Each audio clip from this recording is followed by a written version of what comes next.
The book, Last Call for Bud Light. It takes a deep dive into how the beer lost its position as America's most popular.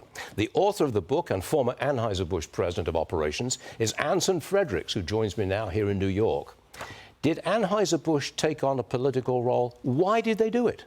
It wasn't just Anheuser-Busch. You saw tons of companies over the last couple of years taking on a political role. It was Disney, it was Target, it was Nike. And unfortunately, they were really coerced in doing this. It was a combination of the Biden administration pushing companies to get more involved in politics, doing the business the Biden administration couldn't get done through the front door of politics. They had to do it through the back door of companies.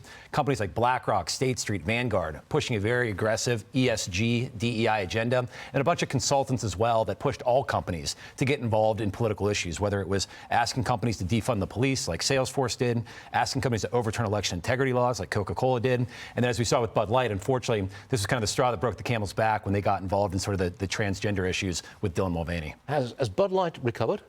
They haven't at all. I think that's one of the most interesting parts about this story is that they lost 30% of their customers, and millions of customers, billions of dollars of shareholder value over the last couple of years. They continue to shed customers. The stock price is almost off 50% from when they made this this partnership with Dylan Mulvaney, and they're going to spend almost $50 million in advertising at the Super Bowl this week.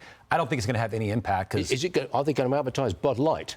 They are. They're advertising Bud Light, and candidly, the commercials are actually pretty good. They have Shane Gillis, who's about the opposite of Dylan Mulvaney. You couldn't have maybe someone more opposite. They have Post Malone, but the problem is they've lost a lot of their customers, and their customers are asking them, "Hey, what is Bud Light going to be moving forward? Is it going to be more the Shane Gillis and fun and football, or is it Dylan Mulvaney?" Until the company really comes back and says clearly what Bud Light's going to be, I don't know if any of their loyal customers are going to come back. Target used to be one of the principal supporters of DEI. They were outspoken supporters of it, but they're now backtracking. Why? Are they being sued?